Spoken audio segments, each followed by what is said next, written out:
அல்ஹம்துலில்லாஹி ரபில் ஆலமீன். அல்லாஹும்ம ஸல்லி அலா முஹம்மதின் வலா ஆலி முஹம்மதின் வபாரிக் வசல்லிம் அலைஹி. அஸ்ஸலாமு அலைக்கும் வரஹ்மத்துல்லாஹி வபரகாத்துஹு. வெல்கம் டு வாய்ஸ் ஆஃப் ஈமான். எல்லாரும் எப்படி இருக்கீங்க? நல்லா இருக்கீங்களா? அல்ஹம்துலில்லாஹ். அல்லாஹ் சுப்ஹானஹு வ தஆலா உங்களுக்கு நீண்ட ஆயுளையும் ஆரோக்கியத்தையும் வழங்க வேண்டும் என்று துவா செஞ்சு ஆரம்பிக்கிறேன். எல்லாருக்கும் ஏதாவது ஒரு வகையில் ஒரு கனவு இருக்கும், அதாவது மனசில் ஆசை. நம்ம வாழ்க்கை இப்படி இருந்தால் நல்லா இருக்குமே, இந்த மாதிரி நமக்கு ஒரு வேலை கிடைச்சா நல்லா இருக்குமே, சொந்த வீடு அமைஞ்சால் நல்லா இருக்குமே சொல்லிட்டு அவங்கவுங்க மனசில் ஒவ்வொரு ஆசைகள் இருக்கும். ஒரு ஆசையாகவும் இருக்கலாம், பல ஆசைகளாகவும் இருக்கலாம். ஃப்யூச்சரை பற்றி சில விஷயங்களை நம்ம எதிர்பார்ப்போடு காத்துட்ருக்கலாம். நம்ம வாழ்க்கையில் இந்த மாதிரி நடக்கணும் அந்த மாதிரி சொல்லிட்டு சில பேர் வாழ்க்கையில் அதே மாதிரி நடக்கும், அல்ஹம்துலில்லாஹ். சில பேருக்கு என்ன நடக்கும், ஆப்போசிட்டாகவும் நடக்கும். நாம் எதிர்பாராததெல்லாம் நடக்கும். அந்த மாதிரி நடக்கும்போது நீங்கள் கொஞ்சம் சபர் பண்ணணும். நாம் ஆசைப்பட்ட வாழ்க்கை அமைஞ்சிச்சுன்னா அல்ஹம்துலில்லாஹ் சொல்லிட்டு அல்லாஹுக்கு சஜிதா பண்ணுங்க.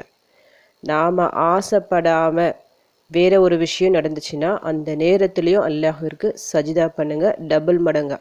ஏன்னா இந்த இடத்துல உங்கள் ஆசை நிறைவேறலை, அல்லாஹ்வின் அந்த விருப்பம் நிறைவேறியிருக்கு. நாம் ஆசைப்பட்டதை விட அல்லாஹ்வின் விருப்பம் மிக முக்கியம். அல்லாஹ்வே நமக்கு ஒன்று தந்திருக்கான். அல்லாஹ் நமக்கு தந்திருக்கானா நிச்சயமாக அது நாம் ஆசைப்பட்டதை விட பல மடங்கு சிறப்பானதாக இருக்க வேண்டும். நீங்கள் ஆசைப்பட்டது நடக்காமல் போனதற்கு ஏதாவது நிச்சயமாக ஒரு ரீசன் இருக்கும். அல்லாஹ் மட்டுமே அறிவான், நமக்கு எதுவுமே தெரியாதுல்ல. நம்ம மனசுக்கு பொறுத்த வரைக்கும் அது நமக்கு சரியானதாக இருக்கும். ஆனால் எதிர்காலத்தை அறிந்தவன் அல்லாஹ். அந்த நேரத்தில் அது சரியானதாக நமக்கு இருக்கலாம். ஆனால் ஃப்யூச்சரில் நம்ம ஆசைப்பட்ட அந்த விஷயம் நமக்கு மிகப்பெரிய ஒரு கஷ்டத்தை கொடுக்கக்கூடிய விஷயமா மாறலாம். அல்லாஹ் மட்டுமே அறிந்தவன் இல்லை, அதனால தான் அந்த ஒரு விஷயத்தை நமக்கு தராமல் தடுத்து வச்சுருப்பான். அதனால் ஏதாவது ஒரு காரியம் நடக்கும்னு நினைக்கும் போது பல தடைகள் வந்தால் நீங்கள் நம்பிக்கை இழக்காதீங்க. பொறுமையுடன் அல்லாஹ்விடம் துவா செஞ்சுக்கிட்டே இருங்க. எவ்வளவோ அதிகமாக நீங்கள் அல்லாஹ்விடம் துவா செய்கின்றீர்களோ அதைவிட பல மடங்கு நன்மைகள், உதவிகள் அல்லாஹ்வின் புறத்திலிருந்து உங்களுக்கு வரும். நம்மக்கிட்ட ஒரு விஷயம் சரியாக இருக்கணும். அந்த ஒரு விஷயம் மட்டும் சரியாக இருந்துச்சுன்னா நிச்சயமாக நம்முடைய வாழ்க்கை மிக பிரகாசமானதாக இருக்கும். நமக்கு பிடிச்ச மாதிரி தான் அந்த வாழ்க்கை அமையும். அது என்னென்னா 5 வேளை தொழுகை. மார்க்கம் நமக்கு என்னெல்லாம் கடமையாக்கியிருக்கணும் அது எல்லாமே நம்ம கண்டிப்பாக செய்யணும். கூடவே துவா செஞ்சுக்கிட்டே இருக்கணும். அல்லாஹ்கிட்ட உதவி கேட்டுக்கிட்டே இருக்கணும். நிச்சயமாக அல்லாஹின் உதவி ஒரு நாள் வந்தே தீரும். நம்முடைய ஹாஜத்துக்கள் நிறைவேறக்கூடிய, நம்ம ஆசைப்பட்ட வாழ்க்கையை அமைகிற மாதிரி கேட்கக்கூடிய துவாக்கள் நிறைய இருக்குது. அதில் நீங்கள் ஒன்று ஒன்றா எடுத்து ஓதி அல்லாஹ்விடம் துவா செய்யும் போது நிச்சயமாக உங்களின் விருப்பமும் அல்லாஹ்வின் விருப்பமும் ஒரே மாதிரி இருக்கும். நீங்கள் ஆசைப்பட்டதை அல்லாஹ் உங்களுக்கு அமைச்சு தருவான். அது உங்களுக்கு எதிர்காலத்துலேயும் சிறந்ததாக இருக்கும். அப்படிப்பட்ட ஒரு துவாவை தான் இன்றைக்கி நான் சொல்ல போகிறேன். மிக மிக சிறந்த ஒரு துவா இது. இந்த துவாவை நீங்கள் டெய்லியும் வழக்கமாக ஓதும் வழக்கமுடையவர்களாக இருங்க. அந்த மாதிரி இருந்துச்சுன்னா நிச்சயமாக நீங்கள் நினச்சது நடக்கும். நீங்கள் நினச்ச வாழ்க்கையை அல்லாஹ் உங்களுக்கு அமைச்சு தந்தே தீருவான். அவ்வளவு சிறந்த ஒரு துவா. ஒரு நாளைக்கு 2 வேளை ஓதுற மாதிரி இந்த துவா இருக்கும். காலை 7 முறை ஓதணும், மாலை 7 முறை ஓதணும். அப்படி நீங்கள் ஓதிட்டு வந்தால் இம்மை மற்றும் மறுமையில் அவர் விரும்புவதை அல்லாஹ் வழங்குவான் அப்படின்னு ஹதீஸ் இருக்குது. நபி ஸல்லல்லாஹு அலைஹி வஸல்லம் அவர்கள் சிறப்பித்து கூறிய ஒரு துவா. இம்மை மற்றும் மறுமை இது ரெண்டுத்துலேயும் நமக்கு பிடிச்ச ஒரு வாழ்க்கை அமையிறது அவ்வளவு சாதாரண ஒரு விஷயம் இல்லை. இந்த ஒரு துவா, சின்ன துவா இது, மிக சாதாரணமாக அதை நடத்தி காட்டும். அந்த துவா என்ன சொல்லிட்டு உங்களுக்கு நான் ஓதி காமிக்கிறேன். ஹஸ்பியல்லாஹு லா இலாஹ இல்லா ஹுவ அலைஹி தவக்கல்து வஹுவ ரப்புல் அர்ஷில் அஸீம். ஹஸ்பியல்லாஹு லா இலாஹ இல்லா ஹுவ அலைஹி தவக்கல்து வஹுவ ரப்புல் அர்ஷில் அஸீம். ஹஸ்பியல்லாஹு லா இலாஹ இல்லா ஹுவ அலைஹி தவக்கல்து வஹுவ ரப்புல் அர்ஷில் அஸீம். எனக்கு அல்லாஹ் போதுமானவன், அவனை தவிர வணக்கத்திற்குரியவன் வேறு யாரும் இல்லை. அவனையே சார்ந்துள்ளேன். அவனே மகத்தான அர்ஷின் இறைவன். முழுக்க முழுக்க அல்லாஹ்வின் மீது நம்பிக்கை வைத்து நம்முடைய அனைத்து பொறுப்புகளையும் அவனிடம் ஒப்படைக்கின்ற சிறந்த ஒரு துவா. ஃபஸ்ட்டு லைனே என்ன வருது பாருங்கள், ஹஸ்பியல்லாஹு. இந்த ஹஸ்பியல்லாஹு இந்த ஒரு வார்த்தை போதும். உங்களுடைய எல்லா கஷ்டங்களும் நீங்குவதற்கு. எவ்வளவோ மனக்கவலையாக இருக்கிற ஒரு சூழ்நிலை, ரொம்ப சோகமாக நீங்கள் இருக்கிறீங்க, கவலையால் இருக்கிறீங்க, அது எந்த விதத்தில் வந்தாலும் சரி, அந்த ஒரு சூழ்நிலை இந்த ஒரு துவாவை மட்டும் நீங்கள் ஓதிக்கொண்டே வந்தால் போதும். இந்த ஹஸ்பி அல்லாஹ் அந்த ஒரு வார்த்தை சொன்னால் கூட போதும். பவர்ஃபுல்லான ஒரு வார்த்தை ஹஸ்பி அல்லாஹ் சொல்லிட்டு. அந்த வார்த்தை யார் சொன்னது? இப்ராஹிம் அலைஹிஸ்ஸலாம் அவர்கள். எந்த நேரத்தில் சொன்னாங்க? நெருப்பு குண்டத்தில் தூக்கி எறிஞ்ச ஒரு நேரத்தில் சொல்கிறாங்க. இக்கட்டான ஒரு சூழ்நிலையில் இருக்கிறாங்க. எதிரிகள் நெருப்பு குண்டத்தில் அந்த நெருப்பெல்லாம் உருவாக்கி இப்ராஹிம் அலைஹிஸ்ஸலாம் அவர்களை தூக்கி போடுறாங்க. போகிற நேரத்தில் ஜிப்ரீல் அலைஹிஸ்ஸலாம் அவங்க வந்து கேட்குறாங்க, உங்களுக்கு ஏதாவது உதவி தேவையா அப்படின்னு கேட்கும்போது நாமளாக தான் என்ன சொல்லுவோம்? உடனே உதவி கேட்போம்.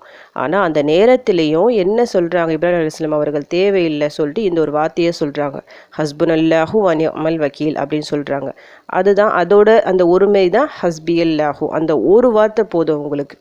அல்லாஹ்வின் மீது நாம் வச்சிருக்கிற அந்த நம்பிக்கையை காட்டுவதற்கு. மனசார நம்ம மனசில் முழு நம்பிக்கை அல்லாஹ்வின் மீது இருந்தால் எப்படிப்பட்ட ஒரு கஷ்டமான நேரத்தில் இந்த ஒரு வார்த்தையை நாம் சொல்லுவோம். அப்படி சொல்லும்போது கண்டிப்பாக மிராக்கிள் நடக்கும். அந்த கவலை எங்கே போச்சுன்னு சொல்லிட்டு நீங்கள் ஆச்சரியப்படுவீங்க. அப்படிப்பட்ட ஒரு மிராக்கிள் நடக்கும் நீங்கள் மனசார அந்த வார்த்தையை சொன்னால். இந்த முழு வாக்கியங்களும், இதில் இருக்க ஒவ்வொரு வாக்கியங்களும் அவ்வளவு சிறப்பான வாக்கியங்கள். இந்த வார்த்தைகளை பற்றி இன்னொன்றும் சொல்கிறாங்க. ஒவ்வொரு தொழுகைக்கு பிறகு 10 முறை இந்த ஒரு துவாவை ஓதுனா அல்லாஹ் சுப்ஹானஹு வ தஆலா நம்முடைய அனைத்து காரியங்களுக்கும் பொறுப்பேற்று கொள்வான். நமக்கு வெகுமதி அளிப்பான். 10 கொடுப்பான். 10 வெகுமதி நமக்கு கிடைக்கும். இதை 10 முறை ஓதுனா. அதில் முதல் 5 இம்மைக்கானது, 2வது 5 மறுமைக்கானது. இந்த இம்மையிலும் கிடைக்கும், மறுமையிலும் கிடைக்கும். 10 முறை ஓதுனா. இதே போல் டெய்லியும் நீங்கள் ஓதிட்டே இருக்கும்போது என்ன நடக்கும்? அன்றைய நாளில் உங்களுடைய தேவைகள், மிக முக்கிய 5 தேவைகள் நிறைவேறும். நீங்கள் ஆசைப்பட்டது நடக்கும். நீங்கள் காலையில் இந்த துவா ஓதுறீங்க, அன்றைக்கி மாலை வரை நீங்கள் ஆசைப்பட்டது தான் நடக்கும். உங்களுக்கு விருப்பம் இல்லாதது நிச்சயமாக நடக்காது. மாலை ஓதுறீங்க, மறுநாள் காலை வரைக்கும் நீங்கள் ஆசைப்பட்டு தான் நடக்கும். இதே மாதிரி தொடர்ச்சியாக ஓதிட்டே வரும்போது ஒவ்வொரு தொழுகைக்கு பிறகும் 10 முறை நீங்கள் ஓதிட்டு வந்தால் 5 தேவைகள் உங்களுக்கு நிறைவேறும் இந்த மறுமையில், அந்த நாளில். மறுமையில் நமக்கு கிடைக்கும். 5 உங்களுக்கு ஆட் ஆகிட்டே வரும் ஒவ்வொரு நாளும். அப்போ மறுமையில் ஃபுல்லாக உங்கள் கணக்கில் நிறைய எழுதப்பட்டிருக்கும். இது எல்லாமே நமக்கு உதவி புரியும். நாளை மறுமையில் நாம் ஒன்றுமே இல்லாமல் நிற்போம். சில நேரங்களில் ஒரு நன்மை நமக்கு தேவைப்படுற மாதிரி இருக்கும். அந்த ஒரு நன்மை வந்துச்சுன்னா நம்ம சொர்க்கம் போகலாம், அந்த மாதிரி ஒரு கண்டிஷன்லாம் இருக்கும். ஏன்னா நமக்கு தெரியாது. நம்ம என்னதான் அமல்கள் செஞ்சாலும் அல்லாஹ் நமக்கு எந்த அளவுக்கு தந்திருக்கான்னு சொல்லிட்டு அல்லாஹ் மட்டுமே அறிந்த ஒரு ரகசியம் அது. நாம் இது போல் நிறைய நன்மைகளை சேர்த்துக்கொண்டே வரும்போது இது எல்லாமே நமக்கு நாளை மறுமையில் உதவும். இந்த இம்மையோடு போகாது, மறுமையில் நமக்கு கை கொடுத்து தூக்கி நிறுத்தும். ஒன்றுமே இல்லை, சும்மா நீங்கள் டெஸ்ட் பண்ணி பாருங்கள் இந்த துவா ஓதி. இன்றைக்கி என்ன கிழமை? வியாழக்கிழமை. இப்போ காலையில் இந்த வீடியோ நீங்கள் பார்க்குறீங்களா? இப்போ ஒரு 7 முறை ஓதிக்கிங்க. இன்றைக்கி சாயங்காலம் அசர் இல்லைனா மஹ்ரிப்க்கு பிறகு ஒரு 7 முறை ஓதிக்கிங்க. நாளைக்கு என்ன நாள்? நாட்களிலேயே சிறந்த நாள் ஜும்மா நாள். காலையில் ஒரு 7 முறை, ஜும்மா அசருக்கு பிறகு ஒரு 7 முறை சொல்லிட்டு ஓதி நல்லா நீங்கள் துவா செஞ்சு பாருங்கள். இந்த 2 நாட்களில் உங்களுடைய மிகப்பெரிய ஒரு தேவை இன்ஷா அல்லாஹ் நிறைவேறி இருக்கும். நீங்கள் பல நாட்களாக அல்லாஹ்விடம் கேட்ட அந்த ஒரு ஆசை அல்லாஹ் உங்களுக்கு நிறைவேற்றி தருவான். சிறப்பான நாட்கள் இவை. இந்த நாட்களில் சிறப்பான துவாவை கொண்டு அல்லாஹ்விடம் உதவி தேடும்போது நிச்சயமாக பதில் கிடைக்கும்.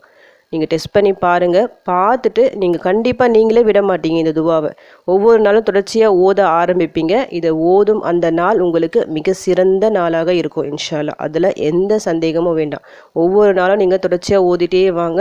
உங்கள் வாழ்க்கை நல்ல முறையில் மாறும். எல்லா கஷ்டங்களும் தீரும், கடன் அடையும், நோய் இருந்தால் அதை நீங்கி நல்ல ஒரு ஷிஃபாவை அல்லாஹ் உங்களுக்கு தருவான். நீங்கள் ஆசைப்பட்ட ஒவ்வொரு விஷயங்களும் ஒன்றா நடக்க ஆரம்பிக்கும். உங்கள் குடும்பத்தில் இருக்க எல்லாருமே சந்தோஷமாக வாழ்வாங்க உங்கள் மூலமாக, உங்கள் துவாக்களின் மூலமாக. நம்பிக்கையுடன் ஓதுங்க. அல்லாஹ்வின் உதவி மிக சமீபத்தில் இருக்கிறது. நிச்சயமாக அவன் உங்களுக்கு உதவி செய்வான். உங்கள் எல்லார் மீதும் அருள் புரிவான். அல்லாஹ்வின் அருளும் ரஹமத்தும் நம் அனைவருக்கும் கிடைக்க வேண்டும் என துவா செஞ்சு இந்த வீடியோவை நான் முடிச்சுக்கிறேன். அல்ஹம்துலில்லாஹ். இந்த வீடியோ உங்கள் எல்லாருக்கும் யூஸ்ஃபுல்லாக இருந்துக்கும் நினைக்கிறேன். நீங்கள் தெரிஞ்ச இந்த விஷயத்தை மற்றவங்களுக்கும் எத்தி வைங்க. இதன் மூலம் அவர்களும் பலனடையலாம் இன்ஷா அல்லாஹ். அடுத்த பதிவில் சந்திக்கலாம். ஜஸக்கல்லாஹு கைரன் கசீரா. அஸ்ஸலாமு அலைக்கும் வரஹ்மத்துல்லாஹி வபரகாத்துஹு.